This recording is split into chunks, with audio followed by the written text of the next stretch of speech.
senhores, boa tarde. A Prefeitura de Suzano, nesta audiência pública, convocada para apresentação do Plano de Regularização Fundiária Sustentável do Miguel Badra, Jaguari e Planalto, apresentará o projeto de urbanização de assentamento precário e saneamento integrado, desenvolvido a partir da proposta apresentada dentro do Programa de Aceleração para o Crescimento, PAC 2, do Governo Federal. Na sequência, será firmado o contrato entre a Prefeitura de Suzano e a Caixa Econômica Federal para a liberação de recursos do Orçamento Geral da União na ordem de 50 milhões de reais, a serem investidos em obras de infraestrutura, trabalho social e regularização fundiária. Dentro da perspectiva de eliminar as desigualdades sociais, a Prefeitura pretende, ao desenvolver ações de regularização fundiária, urbanística, jurídica e social, construir um sistema de gestão em conjunto com a população atingida, de modo a garantir a cidadania e dignidade a todos os suzanenses.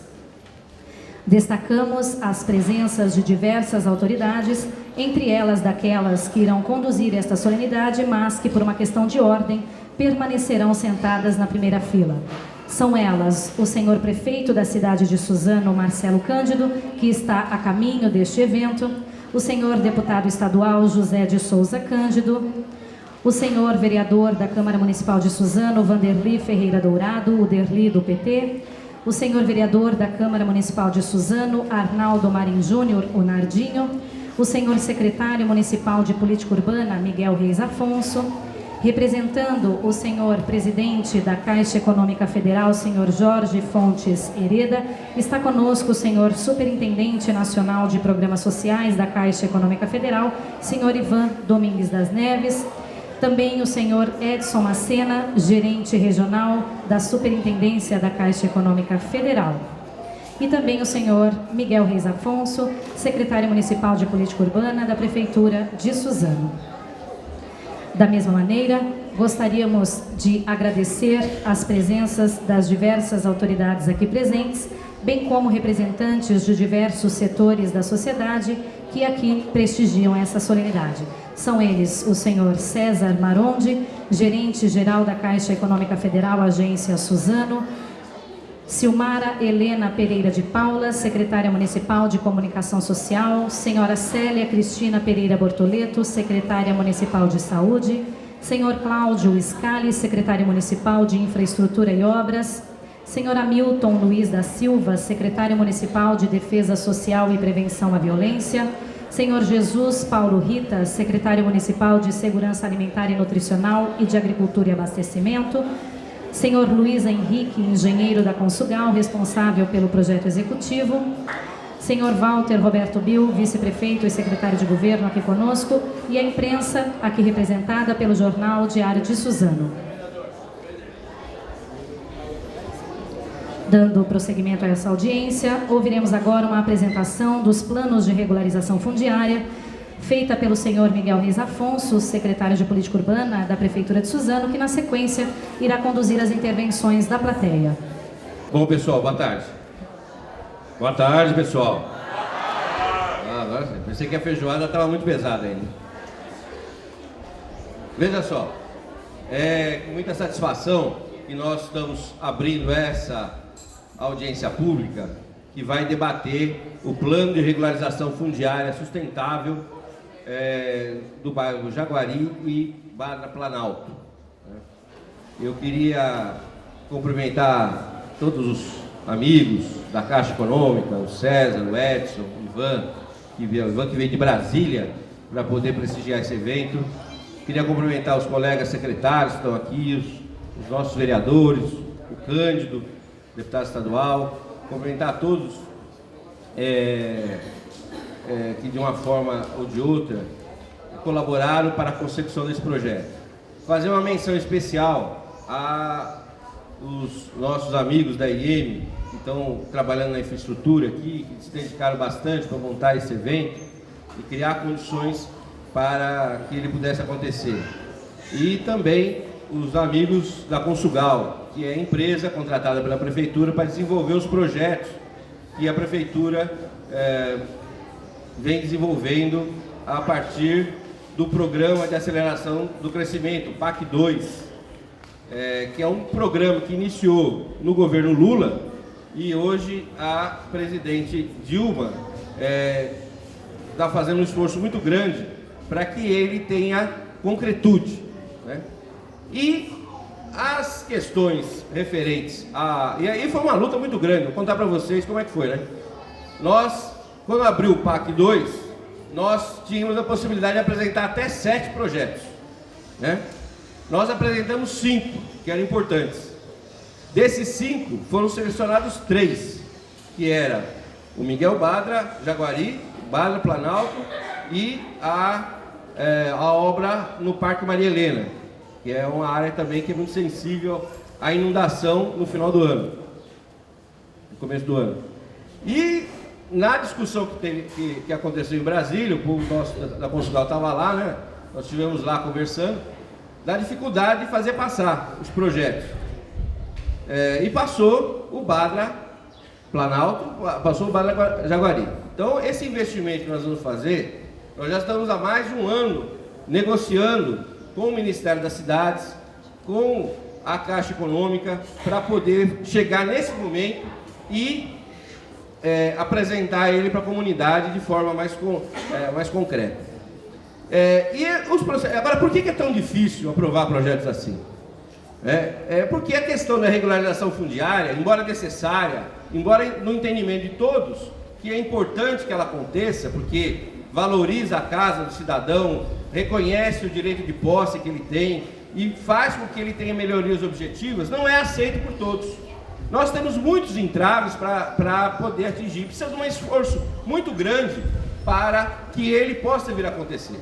E aí tem que ser levado em consideração o esforço que foi feito pela Caixa Econômica na pessoa do Edson, que todo dia quase eu ligo para o Edson, perturbando a vida dele, nosso projeto precisa passar, porque não é só esse que tem na Caixa. Nós temos a praça também que vai ser realizada lá no Minha Casa Minha Vida, nós temos projetos do Minha Casa Minha Vida sendo discutidos na Caixa. Então é muito importante ressaltar o esforço dos funcionários da Caixa. Eu quero sintetizar na presença do Edson, que o Edson tem sido um parceiro muito grande, e ele fica perturbado comigo, às vezes não enche o saco, mas tudo bem, a gente vai lá todo dia, vai ligar para ele, para poder reclamar disso. E como eu estava falando, a questão da regularização fundiária é extremamente importante, porque afeta a vida de todas aquelas pessoas que moram em área irregular. E aí tem um levantamento que foi feito pelo Instituto lá em Belo Horizonte, que diz o seguinte, que 65% da terra urbana no Brasil é irregular. 65%, ou seja, mais do que a metade. E precisa ter ações efetivas para regularização. E aí eu vou contar mais uma história para vocês. É o seguinte, quando eu comecei a advogar, isso lá nos anos 80, eu fui levado por um grande amigo meu, que na época ele era médico de um posto de saúde, um postinho que tinha lá no Eldorado, lá em Diadema.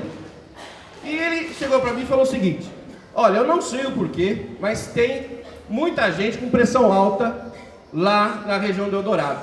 Tem muita gente com pressão alta. E eu tenho um problema tremendo de tratar essas pessoas do postinho, porque o pessoal vai lá tirar a pressão, e a pressão está sempre 25, certo? 30, e eu não consigo descobrir. Fazendo a reunião com o pessoal, descobri que todo mundo ficava nervoso todo dia, porque não tinha escritura da casa, porque morava no Eldorado, lá o bairro Sapopemba, o nosso amigo Cláudio conhece muito bem o Eldorado, e lá todo mundo tinha esse problema que não conseguia, o loteamento irregular, que todo mundo tinha com medo de ficar despejado. E aí a gente começou a fazer a reunião para discutir a regularização do loteamento, a pressão do sujeito melhorou. Então veja só, essa é uma prova que a regularização fundiária também resolve a saúde das pessoas. Ou seja, a pessoa fica melhor na saúde, além de ter mais qualidade de vida, ter esgoto tratado, ter água encanada, ter pavimentação. Então isso daí é importantíssimo para todos nós. E todos vocês sabem melhor do que ninguém como é difícil todo ano sofrer com as enchentes, sofrer com as inundações. Esse ano, principalmente em janeiro, o bairro ficou inundado num trecho muito importante. Então o que nós vamos fazer aqui é o seguinte, o prefeito está chegando aqui e ele vai assinar o contrato da realização da obra, tá certo? E nós vamos fazer aqui o seguinte, nós precisamos caminhar esse projeto para a CETESB, para a CETESB aprovar o projeto, que ainda não está aprovado na CETESB. A CETESB precisa liberar para começar a obra. A licitação está aberta, o Cláudio daqui depois vai explicar para a gente como é que está essa questão da contratação da empresa, mas a gente vai explicar aqui qual que é o projeto. E aí, se eu falar alguma besteira, eu pedir para o pessoal aí, o Luiz Henrique, o Zé Roberto, explicar aí que eu não... Bom, vamos lá. Então, mais ou menos, vai ser aplicado no... Tá todo mundo enxergando a tela aí? Aí o pessoal lá do fundo está enxergando? Não? Não? É que não adianta, precisa escurecer só. Veja só, vai ser investido aqui na região aproximadamente 50 milhões de reais. São os dois contratos que vão ser feitos, tanto do Badra Planalto quanto do Badra Jaguari. E o que é isso? Onde vai ser gasto esse dinheiro? Regularização fundiária, trabalho social, recuperação ambiental, infraestrutura urbana, construção de moradias e resgate da cidadania. Esse é o eixo dos dois projetos que vão ser desenvolvidos. Os projetos eles estão aqui na parede, se o pessoal quiser ver depois, tem aqui o Badra Jaguari e o Badra Planalto, tá atrás ali da senhora. Próximo. Esse daqui todo mundo conhece, que é o Badra Jaguari, são as fotos de como ele está hoje. E aí essa linha amarela, que é o Ribeirão Jaguari, que mostra qual é a extensão do trabalho que nós vamos realizar. Próximo. O primeiro contrato, que é a urbanização de assentamentos precários, que é o programa que foi feito pelo Ministério das Cidades para esse projeto. A grande maioria das pessoas não tem documento de posse desse terreno.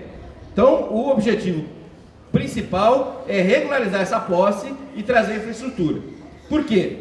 A regularização fundiária, ela trabalha com três fatores. A urbanização física, a urbanização jurídica e o trabalho social. Né? Porque, na realidade, tudo isso depende de amplo debate com a comunidade atingida.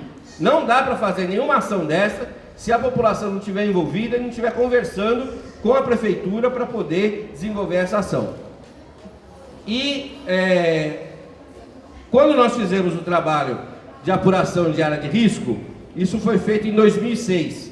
Nós consideramos o Badra Jaguari, a gleba 1 e 2, que é objeto da intervenção, risco médio por conta da inundação. Certo? Próximo. Então o que vai ser feito aqui? Badra Jaguari. Rede de água. 5.910 metros de rede de água. Rede de esgoto. 3.020 metros de rede de esgoto. Pavimentação e obras viárias. 52.105 metros quadrados. Drenagem. 21.955. Não dá para fazer pavimentação sem trabalhar com a questão da drenagem, certo? Porque senão não resolve nada. Há necessidade de botar a tubulação aí e para poder fazer com que a água siga, que não seja para dentro da casa da pessoa, né? Obviamente. Então a drenagem é extremamente importante, levando em consideração a metragem, ou seja, são quase 22 quilômetros de tubos a serem colocados no local. O prefeito Marcelo Cândido acaba de chegar. Marcelo. Recuperação da área degradada. 27.300 metros quadrados. Sistema de lazer, 32.652. Serão feitas 5 praças, né, que vão ser feitas aonde hoje tem inundação. Então, com a inundação, a praça não vai ter tanto problema com relação a isso. Iluminação pública, 3.200 metros lineares de iluminação, ou seja, todo o bairro vai ser iluminado. Mais o trabalho social e mais a regularização fundiária. A gente estima que nesse local existam 2.000 famílias que vão ser beneficiadas. O número certo disso daí vai ser apurado quando da realização do trabalho social, porque vai ser, nós já temos um cadastro das famílias que serve para muitas finalidades, mas vai haver um cadastro específico que vai ser tratado exclusivamente para esse trabalho social. Próximo. E aqui, vocês vão conseguir ver melhor, nesse mapa que está aqui, a área de intervenção, que pega toda a linha que vai desde a Mário Covas, do prolongamento da Ayrton Senna, até a área da Petrobras. Próximo. Próximo, acho que não dá dando para ver. Essa é uma intervenção de água, ou seja, mostra onde vai ser colocada a água. Então a foto de cima é o que existe hoje, o que existe depois, água e esgoto. Próximo. Aqui é a questão que nesse local onde vai ser realizada essa obra, está sendo realizado também, já começou, a obra do coletor tronco do Jaguari, que é uma obra que está sendo realizada pela Sabesp.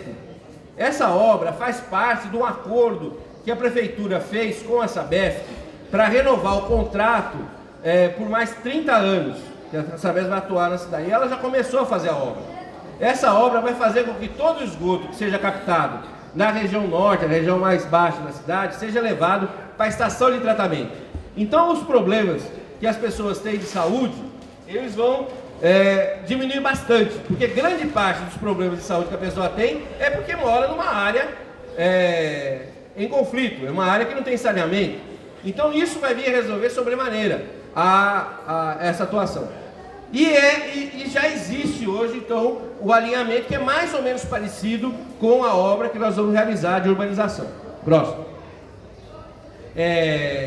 A drenagem, que eu falei que é necessário levar as águas das chuvas, as águas para o destino correto, que não a casa da pessoa. Próximo. Próximo. E os equipamentos, pode passar.